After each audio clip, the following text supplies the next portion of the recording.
Carl and Damon here from Brrraains A Head-Banging Life, gbhblofficial.com for short. And it's They Made What into a movie, as we're touching into the animated territory again, with the 2012 adult animated science fiction action film, Mass Effect Paragon Lost. Yes, there is a Mass Effect movie set during the events of Mass Effect 2. Yep.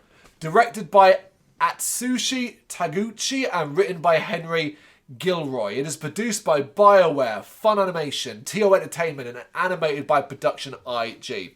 The film's score, composed by Joshua R. Mosley and David Cates. And Cates had previously actually worked in the soundtrack for Mass Effect and Mass Effect 2. So you get some authentic sounds there.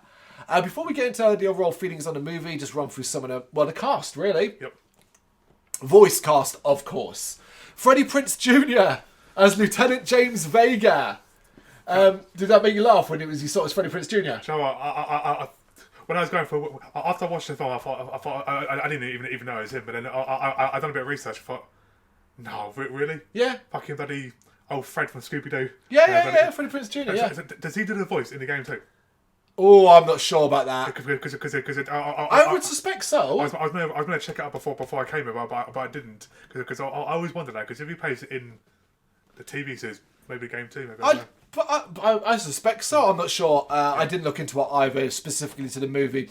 Monica Ryle as Tria. Vic Mignoga as Mesner. Todd Harbercorn as Milk. Josh Grell as Nikki. Justin Cook as Brood. Mark Swint as Mason. Bruce Carey as Admiral Stephen Hackett.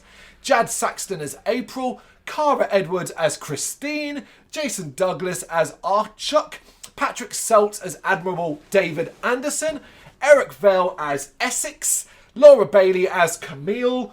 Travis Willingham as Captain Tony. And Jamie Marchi as Liara. A lot of people in this. Cast. There is a big cast. There are a lot of characters. Right. So, when Damon messaged me sometimes after we've watched something, and if I've already seen it or whatever, and you just like tell me what you think briefly in certain words, and you texted me the other day about this, and we're like, you really enjoyed it, yeah? I enjoyed it, but in my defence, the first 10-15 minutes of watching it. What do you mean in your defence? I haven't said anything. I'm not criticising it. I'm preparing for your criticism. No, I'm asking you what you enjoyed, yeah. In the first 10-15 minutes, I was sitting there thinking, what the hell is going on? Mm-hmm. I was thinking... Lost. You know, I'm going to sound stupid, but who the hell is Vega? I was like, who the hell is Vega? I've never heard of Vega. Because you don't ever hear James' second name in the game. So I was like, who the hell is Vega? Yeah, you do. No, you do. I know him best as Vega. I must have missed that. And then it was only when the little girl you meet, obviously, a bit further down. It's number 3 Vega comes in as well. He's not in number 2 because, of course, the events is number 3, yeah. It's only when the little girl says the word James. Oh. I thought, hang on. That's fucking James. Yeah. And then it all, the beginning made a bit of sense, and obviously the part I missed. But I think overall, for me, it's got some really good moments in it. Uh-huh. Some bad moments. Yep. Some really, really bad moments. But I think overall, I enjoyed it. Yeah, okay. I think it fits in quite well with the games, I think, too. I agree with that. I think as a companion piece to the games, it does well on that front. However, I find it incredibly tedious and boring. I think at times it's good. I think it's way too long. I find it really, really boring in places. I really didn't like the fact that the character that, let's be honest, none of us gave a shit. Don't tell me you cared about Vega in Mass Effect 3. No. Absolutely not. Is given like, and I know it's like, oh, it gives him more depth into the game, but like, I don't care. I don't care. And to be honest, man, I find him so holier than thou in this. So like, oh my God, I'm protector and all this. And weirdly, I think, obsessed with Shepard. Yeah, that I'm like, dude, chill out. He seems to always wants to always try and better Shepard. Was that no? I don't think that at all. He wants to live up to Shepard. He worships the ground Shepard works on, sees him as a hero, and wants to kind of be not to be thought of that, but like be like use him as my inspiration, kind of thing. So for me, there's one person they missed out on this, and it would have fit him perfectly. Was Caden. I think if you had Caden in it. Well, no, because he doesn't exist in some people's games going forward. Oh yeah, shit. You can't use it. Yeah, you can't. Yeah, because then you're telling a specific linear story. Yeah, shit. Good point. Yeah, because of course you could have Ashley with you. Yeah, because obviously the planet where the character's first attack, that's where Caden was based. Was it? Yeah. Okay, so we are going to get into this, kind of over the scenes, maybe explain a little deeper into why certain things work and certain things don't. The bog standard introduction. This is where it starts badly for me. It does little to make me feel like this is going to be a good film. You just got to get that out of the way. And then we see a group of Marines called Delta Squad. I was like, oh my God, Starship Troopers again. Yeah. Being told to gear up as their drop point is coming up. They're all particularly young and they have banters. In particular, Essex, who teases Camille inappropriately. Yeah, he's one of those characters. Yeah, he's one of those. We see these ones in every goddamn unit. He's the Bruto. The Bruto. Yeah, the Bruto of it. Nikki is nervous and unsure as to why Command is waiting so long to give them details of what their actual mission is. Yes, Nikki, very good point. This is dismissed by Lieutenant James Vega, who talks about Commander Shepard and what he would have done in this situation. You gotta be ready for anything. Like Commander Shepard always said, nothing is ever simple. Damn, Vega, sucks for you that Shepard's dead. You two would have made a really cute couple.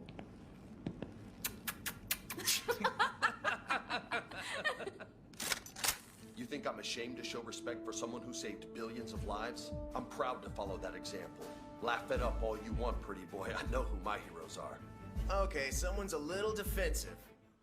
Essex then reminds us that Shepard is dead. Reminds him that Shepard is dead. I did like that. That was one that actually warmed me. Essex was like, funny. You shut him down with like, oh, Shepard's dead.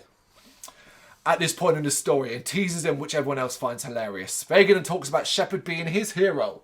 And immediately I'm like, how unlikable is Vega? Yep. Captain Tony then arrives and gives them orders. They are to attack a group known as the Krogan Blood Pack mercenaries who are attacking a human colony on Fae Prime, a major producer of pharmaceuticals for the Systems Alliance. If you're not already going like through boredom. Yeah. How boring is that? The first 20 minutes is boring, but I don't like the fact, obviously, the Blood Pack is a thing, yeah, a clan in the game. So yeah, but it should be. I mean, you're doing an animated thing here. This should be right on point with the fucking goddamn games. You're not doing live action Mass Effect here, people. No. You can do this. Yep. On Fel Prime, the Krogan assault is intense, and the colony are doing what they can to hold out. The Krogan Blood Pack are led by Archuk, with Brood as his second in command. Having taken down the colony's shield, the Krogan stop their full attack, but the Alliance dropships start to arrive. However, the Krogan were prepared and are able to take out pretty much every one of them. Good job, Alliance. Yep. Killing the Marines inside. Guess what, though? One unit survives. Can you believe it? Of course. It's Delta. They crash but survive. And Captain Tony, in that crash, is hurt, forcing Vega to take command of the unit. And I just groaned and was like, God, I'm surprised his order wasn't run at them in the memory of Commander Shepard and just running off on his own. They may take our lives, but they'll never take our Commander Shepard's. I don't like Vega in this. I'm sorry. I was expecting to see. I know this is me being obviously a big fan of the games, but I was expecting to see maybe Rex on the planet. So why? Because obviously that's a part of his. But it's no. I know he's a part of a different clan. I think you're trying to again maybe trying this too much. Like it's in a world and that it's a side story. Yeah. And the clue was Vega. I was hoping for a lot more. Okay. The squad, Camille, Nikki, Milk, Essex and Mason and Vega come up with a plan to take the fight to the Krogan. And I wrote it here. This is so boring. This takes ages. Yep. It's just too long. And eventually they are able to defeat the Krogan Blood Pack, killing Archuk in the process and capturing Brood. Hurt but alive, Delta Squad celebrate the success.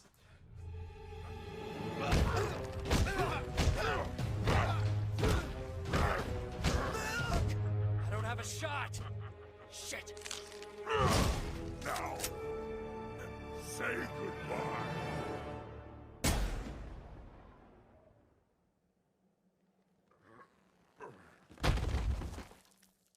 Sometime afterwards, Vega is praised by command, and Admiral Stephen Hackett orders Delta Squad to stay and protect Faye Prime from future attacks. Vega is not happy about this, but takes his orders.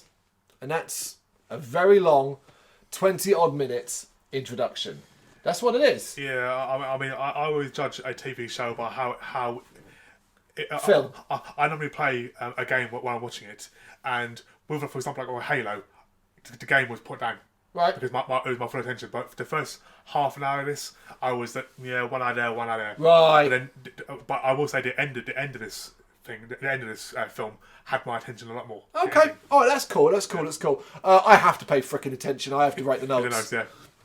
2 years later, Faye Prime has recovered and grown in stature. Its defences are much more advanced, including like this heavy anti-ship cannon and military-grade kinetic barriers, because Mass Effect. Delta are still there and talking about their roles in the colony. Oh my god, really? Yeah. Really? They also discussed the recent disappearances of whole colonies and Cerberus' involvement. So now we've jumped 2 years in time. We're now just kind of getting up to speed. Cerberus are a thing known to be like a terrorist group, anti-alien, pro-humanity group, and elements like that. And recent disappearances of colonies, which, if you know the games, you know is then connected to the collectors, of course. We then see that Delta, and specifically Vega, have made themselves important parts of the colony. When you're going to spend 2 years there, you're going to become important parts of it. Yeah, definitely. We also see that Vega might have feelings for an Asari named Tria and is awkward around her. These two got no chemistry. No. The voice acting is quality all the way through it, but these two, there's no chemistry between them. It's just odd. Yeah, and it goes from her being like, I treat you with disdain, to being like, my hero. Yeah, do you think it's like they're trying to force a relationship with that? Yeah. Because obviously in the game you can obviously have multiple relationships with. I don't know if that's necessary. I don't know. We're in different paths here. Yeah. You see that you're looking to always find a way to connect in the game. Yeah. I see none of that here. I see nothing. I see a film that is set in the Mass Effect universe, not game related. You're going to hate what I was going to say next thing, because obviously it's 2 years and obviously we're talking about Cerberus. Mm-hmm. So technically right now they're building Shepard again. Well, we know that. Well, but we know that by the end. Yeah, of course. So yeah, I mean that I completely fine. We know that because it's set in that universe, and that's what it is. Yeah. Vega is teased by the rest of the squad who watched his interaction with Tria.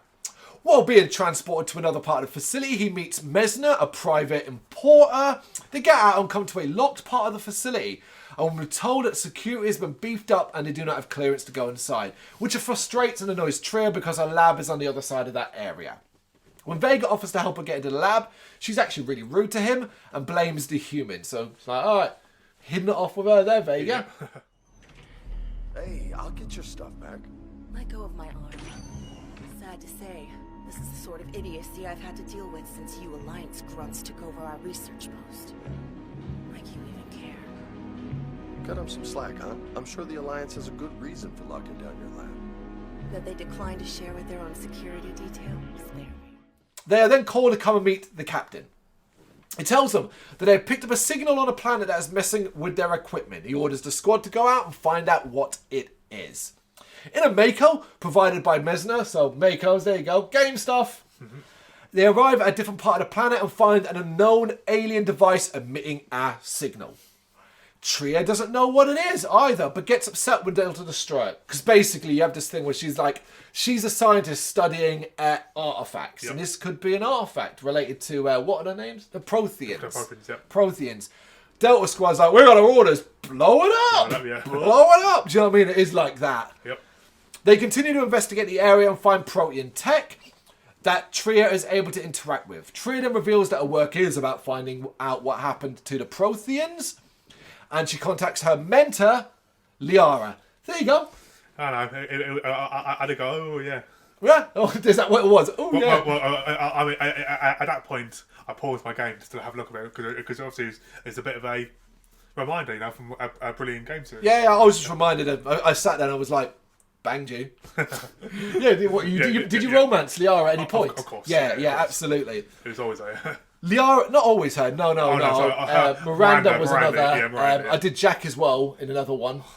You've got one who did multiple playthroughs. Yeah, Liara speculates the device might be Reaper tech, Before she can go any further with details about the tech, though, communication is cut. Because finally, something interesting is about to happen. As the group try to contact the colony, they're covered by a shadow. And we see an invading collector ship.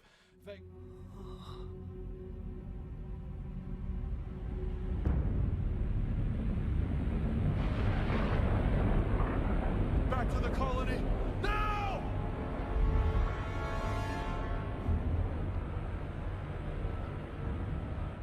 Vega orders the squad back to the colony. Get back to the colony!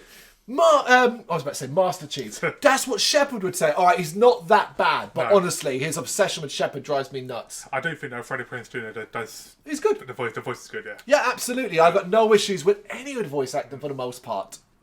The collector ship breaks through the shield and deploys Seeker swarms to incapacitate Faye Prime's colonists, including Captain Tony. Desperate to get to safety, the colonists break into the off-limit area, but that just allows the swarms inside. So cheers for that. I know. Cheers, colonists. Real clever. We then see a collector in the ship ordering the collection.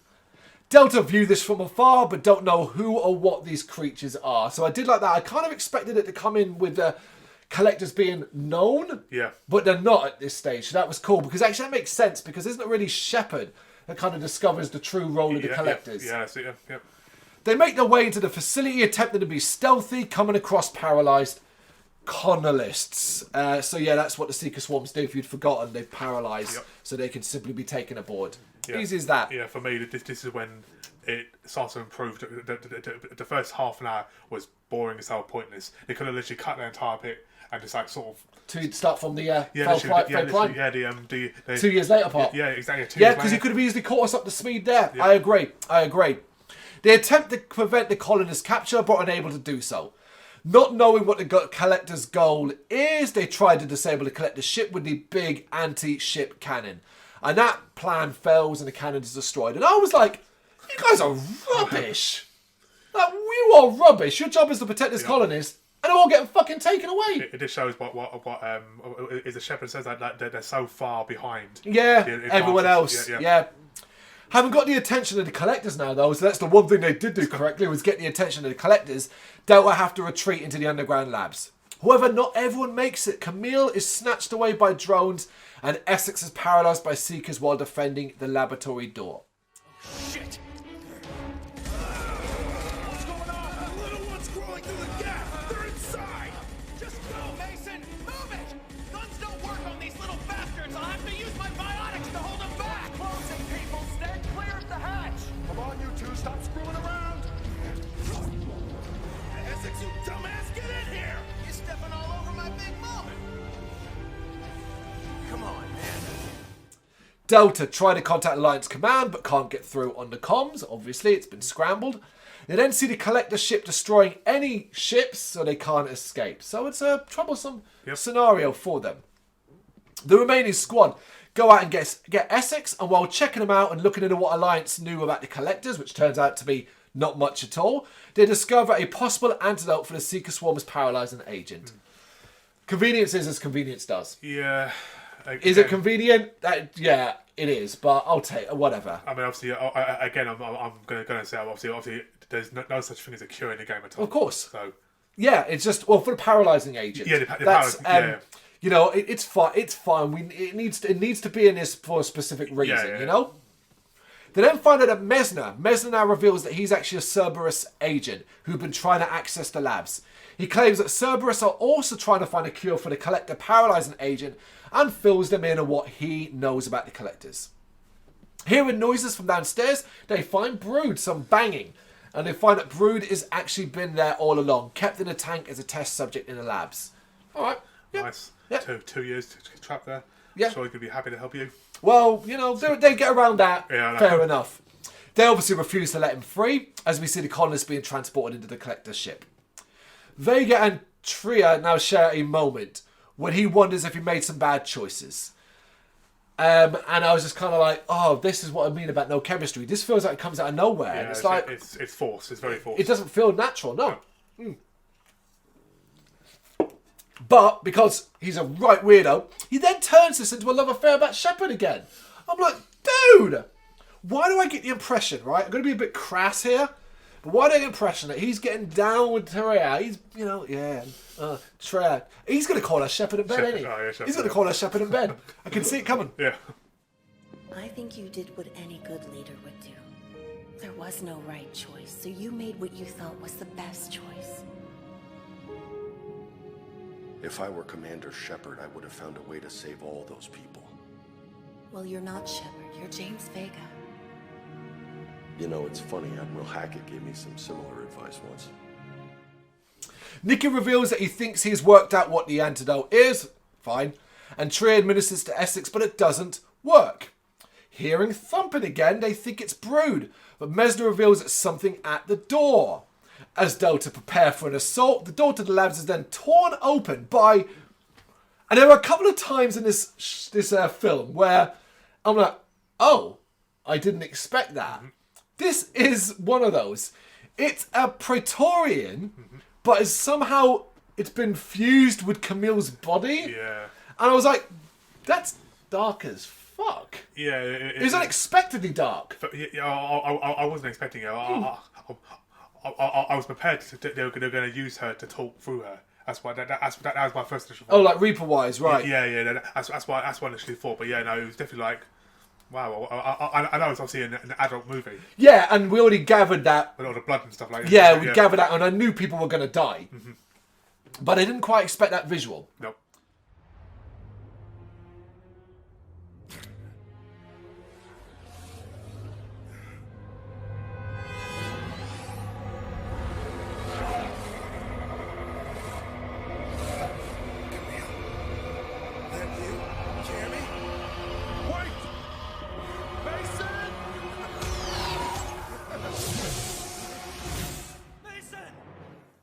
Mason is then killed while attempting to save Camille.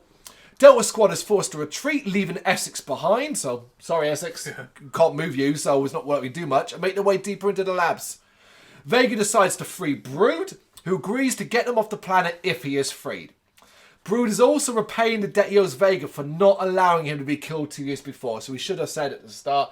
But I can't remember who it is. Maybe Essex tries to shoot Brood, and it's Vega that pulls the gun out of the way, effectively saving Brood's life. So Brood holds him a blood debt, which is okay, that actually works for me. It's a big thing, isn't it? Yeah. Krogan's, yeah.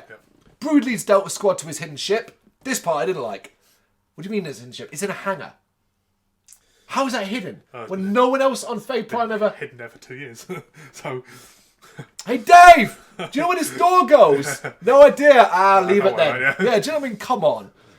As the group lift off aboard Brood's ship, though, the Praetorian emerges and gives chase, and they attempt to fight it off. But Nicky is wounded badly here. Essex, in what might be the film's dumbest moment, Essex comes flying in as well, like fucking Tarzan, and helps the rest of the squad kill the Praetorian. I don't like this because, A, it's really convenient. Yep. It's obviously sets up the whole, it takes a little while to wear off. But it's just like, this character, why is he suddenly be given this massive heroic moment? Yeah, I mean, I'm all for his bionic powers, but I don't remember making you fly and stuff like that. True that. True that.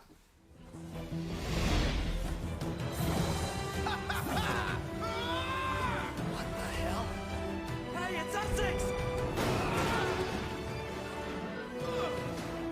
Out of the way.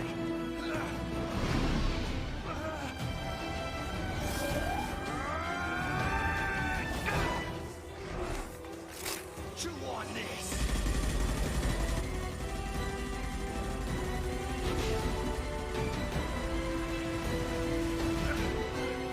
Hands up, Vega! I'm coming! Gotcha!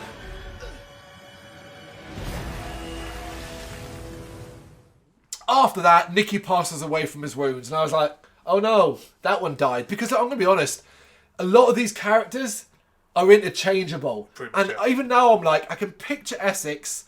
I can picture Essex. I think I can picture Milk, because he survives to the end. Yeah, But Nicky? There's only like, there's like 6 of them. Vega, Essex, and the woman with glasses. Camille. Camille, yeah. But the rest of them are just like basically killable characters. Interchangeable as fuck. Yeah. Like, who the hell is Nicky? Generally. Yeah. Damage has been done to Brood's ship, though, and while he fixes it, the squad discuss their options before Brood shows, look, I'm a I'm whatchamacallit, Krogan, and of course I have lots of weapons on board this ship, you know? Yeah, it's funny, I guess. Yeah. There ain't much in the way of comedy in this episode, this film. Vega then orders an assault on the Collector's ship, which seems like a suicide mission. Yep. Get it? Dicks. I'm pretty sure Says it. That. Yeah. Enough so that Vega now shares booze with everyone. He's like, look, we might not make it. Let's all have a drink together. That's what clever. Oh, it's a mouthful of booze. I know, but yeah. Some people like it. Well, that's true. All right, yeah. Oh, boss, I'm drunk. Brood suggests they fly straight into the ship to get aboard. I did admittedly like that. I was like, how are we going to get aboard? Just crash into it. Crash into it. Bang in. Yep. Love that. And Vega agrees getting the rest of the squad to take part in the assault too. Because initially they're all like, oh, I don't want to go. And Vega's like, what would Commander Shepard do? If he wasn't here and I didn't have my mouth full because I was sucking him off because I love him so much, he'd be saying this, you know? Vega.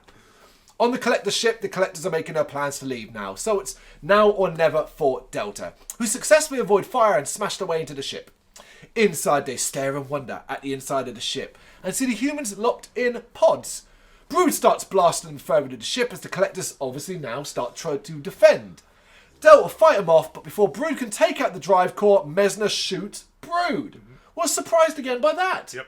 Yeah.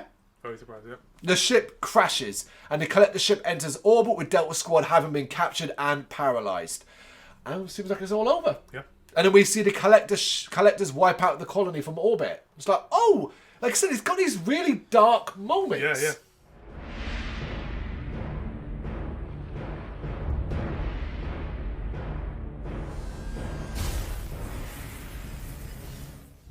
I mean, it also makes sense because obviously the Collectors were not aware of, so obviously they destroy communications, destroy the ships, and then destroy all evidence of life. So they were never there. Yep. It's that whole disappearing, no one knows what's going on. It's all part of their thing. It works. Trio wakes to find Messner with her, and he reveals that he was the one who planted the alien device in order to lure the Collectors and capture their technology for Cerberus's benefit. Okay, It's quite complex, quite risky, but fine. It's Cerberus, isn't it? But one dude who doesn't even seem that tough. Yeah, one person by himself. But obviously, that's what the.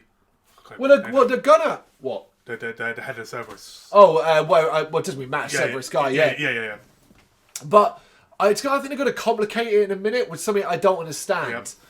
He takes Trio with him to another part of the ship, leaving Vega, Essex, and Milk locked in pods. He needs a help with something. You might be wondering, why is he able to just wander around the ship? He seems to has made a deal with the Collectors. Yeah. And it is never properly explained. No. Genuinely baffling with this one. Don't get it. No, I mean... Again, are you looking for an explanation? No, I'm going to do what I always do and try and compare it to the games. Obviously, at the end of number 3, obviously... Whoa. This is set number 2. You can't jump to the end of number 3 to use that. His name's... I can't remember his name, but obviously the head of Cerberus, obviously he gets a bit controlled. Yeah. So maybe it's like that sort of thing, like, he's being a bit controlled by the Collectors, and I don't know, but... No, it's not good enough. It's not good enough. It's sleeping too much, but obviously the scene coming up where he decides to have a negotiation with them is ridiculous. Yeah, I was so baffled about it. I really, really was. Vega, Essex, and Milk get free of their pods, and their paralysis killing the guards. And you might be like, wait, what? How did that work? We'll find out in a minute. Because Brood is also still alive briefly, and him and Vega share a moment as the former gives him his power cell. Why did he make out like this is a really sad moment? Yeah, it's like the best buddies. So like, you shared 2 scenes together, and it was only because he didn't kill him. And you kept him trapped in a fucking pod for 2 years. Oh, you didn't know he was there. You can't blame that on Vega. Yeah, be fair to that, God, man, you need to stop adding bits. Shepard would have done that. Yeah, Shepard would have. It would have been much more powerful if Shepard had done it. You know. Anyway, the remaining squad are in a whole lot of mess. Vega reveals that the drink they shared was spiked with the paralysis antidote. Why would he not just get them the drink? Why did he have to spike it? Could he not have said, hey, in case we get paralysed and they drink this? Drink this, yeah. I'm sure I would have been like, yeah, good idea. Yep. The plan is to free the colonists and get out, sending the pods back to the transport that brought them aboard while spraying them with the antidote. I just don't get this. Nope. How do they have so much of it? They say like, oh, you put it through this and then it can spray and what? And it's like, what? Yeah, What? way too much. There's at least 80 or 90 colonists, easy, maybe more. Yeah, but it's way too much. They made it too fast. Wasn't really explained. Yeah. It gets really slow again. Yep. Like as a film, it gets really slow here. Vega and Essex then go off after Messner and Treya. Elsewhere, Messner shows Treya a Prothean archive built into the Collector's ship and reveals that he wants her to access it. She agrees and sees footage of the Protheans' last stand against the Reapers, as well as their transformation into the Collectors. So she now discovers the truth about the Collectors, that they're all Protheans. They are the Protheans. Yes. Treya tells Messner what she found out, but he wants to know why the Collectors want humans, so forces her to access it again. This time he's holding on to her so he also sees what she sees, which is that they're building a human-shaped Reaper on their home world. Don't mind these parts. Yeah. It's cool. It creates a bigger arching picture that we know in Mass Effect. Yep. Messner records his information on his bracelet for Cerberus. However, Messner is now double-crossed by the Collectors who grab him and Treya. I was so confused. So, wait, what? Yeah, this whole scene, I again, this is where I lost interest for about like 20 minutes because I don't understand why they're trying to make a deal with them. I don't get what Why happened backwards here. and forwards. It feels like we missed a part of the story. I know, it's like, but we had a deal. Your deal's broken. But we had a deal. Your deal's broken. It's like, what? It's like he's one person, for fuck's sake. Shoot him. Take his bracelet. The best video game movie adaptions are the ones that can be watched without you having extensive knowledge of the video game. Here, I feel like they're trying to force you to have extensive knowledge. You should be aware that Cerberus have dealings with Reapers already and stuff like that. That's not good enough. It's messy. It doesn't make a lot of sense. Vega then tells Milk to secure transport for their escape as him and Essex continue their search. Told you, it's incredibly boring. Messner finds out the Collectors think he has outlived his usefulness, apparently, and blame him for Delta being aboard. Yeah, they're not wrong on that one. Yeah, I agree. They're not wrong on that one. Messner threatens to give the Alliance all his information and attempts to bargain for his life with Treya. You have allowed Alliance soldiers to threaten our mandate. Hey, without me, those soldiers would have taken out your drive core. How about a little appreciation? Negative. It is time for your ascension. What? No way. Don't even try it. Dude, you're in their ship. They've got you hostage. You ain't no bargaining here. I know what's going. I will give him this bracelet. Bang. Yeah, We had the how? bracelet. Yeah, you know what I mean? Yeah. He'd be better off saying, like, I can literally upload it Yeah, immediately. literally one button, it'll transfer to their system. Or had created, Cerberus had created a thing where if you die, this bracelet will automatically upload, you know? But then obviously, they don't know the Collector's powers. I guarantee that ship's got some sort of communication blockers. Possibly. So- While struggling with him, Treya is able to steal the bracelet off him, though, before being sealed in a containment pod. You're shaking your head. How did he not fucking... Okay, look, I've got a watch on, okay? I'm going to know if someone goes, whoop, off my arm. True, true, yeah. But, he's panicking, he's not paying attention. It was a possibility. Yeah, that's picking as well. It is, that's very nitpicky. Yeah. There are bigger issues with this film than the nitpicks. Yep. Vega and Essex then arrive and fight the Collectors, damaging the Collectors' ship's controls. During the fight, the Collectors eject Treya's pod. Vega goes after it as Essex continues to fight. Because Essex is now a fucking hero in this. Vega fails again. Like, dude, you suck. It doesn't You do. sucked in the game too. Yeah. You were never one of my favourite. No. And Treya is sent out into orbit. Vega is shot by Messner, who beats him while he's down. But before he can finish the job, Vega stabs him. He then contacts Treya, who is beginning to descend in the atmosphere. So while in the pod, she's safe, but obviously the descent in the atmosphere will be bad. But the Collector ship is now doing the same thing. It's beginning to crash. There's enough damage. Essex is impaled by the claw of the ship's pilot and uses biotics to fling them both into the chasm where they fall to their death. So that's why the Collector ship starts to descend. Yeah, I know. It's a heroic death. It's cool. Yeah, I suppose, but I mean... He's a superhero. He's fucking tougher than Vega. I tell you what it reminds me of the Flame-On geezer from Fantastic Four. Okay, That's what he's doing. He's literally flying around. Chris Evans, Human Torch. Yeah, that's the Human Torch. yeah. Because that's what he's doing. Johnny Storm. Yeah, Johnny Storm, yeah. Because, again, in the games, the bionics are nothing like that. But that's only because in the game, they couldn't program you to be leaping and jumping around. But I'd course, imagine that's what they would have liked it to be. Yeah, I suppose, yeah. So I'm kind of okay with it at this point. The earlier one of him, because it's in a hangar and he's just jumping in from nowhere, Yeah. I didn't. Still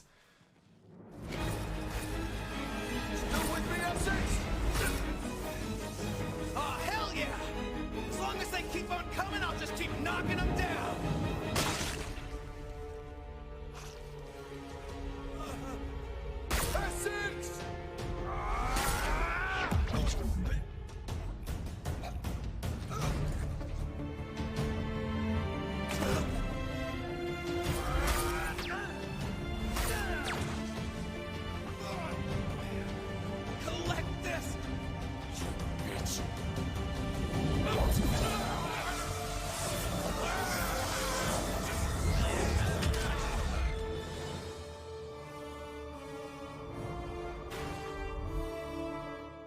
The collector ship is going to crash, so Vega goes back to Mesner and demands the intel. Before he can get an answer, more collectors attack and he is knocked off the platform in the fight. However, Milk then arrives and Vega lands on top of that ship. It's Back to the Future too. Yeah. Where Marty jumps off the top of the building.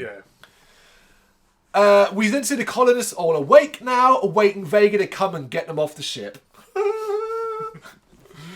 Vega now finds out that Tria has the data he needs. Vega tries to save both her and the colonists, but she points out to him that there is no time. The ship is going to crash into the planet, and she tells him, look, I'm one person, let me die. He now has a choice. Save the colonists on the now pilotless crashing collector ship, or save Tria and the intel. Vega chooses to save her and the intel instead. Yep. What do you think of the big decision that he has to make here? It's the right decision. Okay. It's because with the intel, they can prepare for the collectors. Saving the people, yeah, okay, you might save 120 lives, but then you've caused a massive, you put the entire rest of the world at risk. But I do think his decision was because he also wanted to shag her.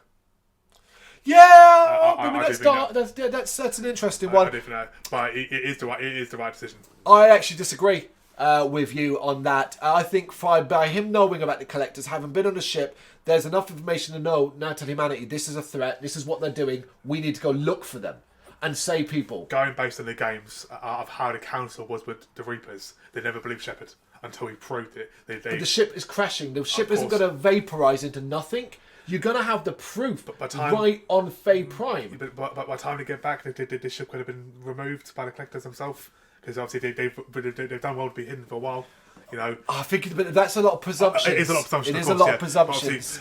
The council never believed that Saren was a bad guy. They didn't believe Shepard about the Reapers. So the council. But there was no proof. There was no proof. So why did they believe Vega? Because the collector ship is sitting right there, smashed to bits on Faye Prime. He has to somehow get back the colonists. Vega is not the only one saying it. Every single colonist will be able to describe their experience. True, but are they going to believe 100? The dead Praetorian. I'm right in this one. You have no argument because you're doing too many presumptions about what if. I'm pointing out exactly what would be there. I mean, it was a good scene though, because obviously you can. I mean, Freddie Prinze Jr. done well with the voice. He did. You can tell the conflict with Vega. He doesn't make the decision lightly. No. We've brushed over it. He doesn't make the decision lightly. And for me, it was one of the times I was reminded of the game. Yeah. Reminded of the game. Whatever that DLC was. Where was the DLC where you have to kill an entire... Oh, yes, yeah. Yeah, that one. Yeah. That one. Can't remember what it is, but that one. So the collector ship crashes into Faye Prime's surface and explodes, killing everyone on board.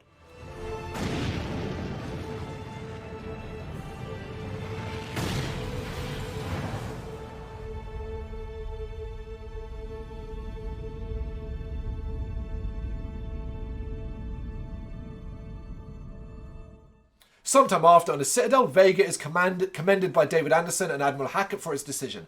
The intel will save more, and the colonists' deaths weren't in vain. I disagree. I know what happens. Yep. He's then told that Commander Shepard is alive. They now know that, so we've actually got to that point in the game. And that Vega was to join the N7 program, so we're tying into Mass Effect 3. Yep. Vega doesn't feel much like a hero, unsurprisingly. And he wouldn't after that. How can you feel like a hero after that many people die? Yeah, of course. I think this is where it should have ended. Because for some reason they decided to push the melodrama to a level that I think is unnecessary. I mean, I don't mind the whole showing the sort of like the statue. The monument, yeah. But the whole him crying and pounding the floor and the images of the little girl with the helmet. Yeah. And obviously then him and the Asari girl having like a sort of a connection moment again. Well, I say connection moment, but let's all stare at each other and maybe sort of kiss and almost crying and nothing happens. But yeah, so the last bit. Sometime later, the survivors, Vega, Tria and Milk, all return to Faye Prime to mourn the lives lost. It's a harrowing experience for them and something that will haunt Vega for the rest of his life. We then see the moment the colonists realised they weren't going to be saved, and I was like, yeah, that is quite depressing. Yeah. Showing that scene. Yeah. As Vega collapses in the rain, he has visions of the young girl he befriended before, seeing a plaque dedicated to the lost colonists. Tria comes along and asks him why he chose her, and he tells her he thought he was making the best decision at the time, and now he's not so sure. He gets back up and stands with Milk and Tria, swearing to make the losses count. And that is Mass Effect Paragon Lost. Maybe it's too late to change things. Maybe I can't bring them back. But what I can do is spend the rest of my life trying to make it count. For their sake. Goodbye, Private April. We'll never forget you. Look, said at the start, it has moments, but that's about it for me. I find it overly a dull experience that doesn't satisfy my video game adaptation mood, but also isn't that interesting as a standalone movie. The animation's nice. Yep. There's some cool shit to not see outside of the game world, the collectors and things like that. But the things that mattered, the story, did not grab me. It didn't captivate. I was clock watching. Writing the notes to this, I was like, oh my God, I've got 40 minutes left. That's so many pages, you know? Yeah. That's how I feel about it. For me, it's middle of the road. It's like not bad. Yeah. It's not bad. It's not good. Yeah, again, like I said, for me, it was like the first 20 minutes was pointless. Then the 20 after that was good. And then after that, it's just, again, pointless. But, I mean, I like the fact that... because obviously, again, going back to the game, obviously, in the game, when he talked to Vega, or James in the game, he has he has an issue with his past. And he doesn't really tell you his past or what happened. But obviously, then this sort of explains it. I think the cast done quite well, the voice cast. You know, I mean, I was shocked by Freddie Prinze Jr. I didn't think he could do that sort of voice. Okay. I thought he done it quite well.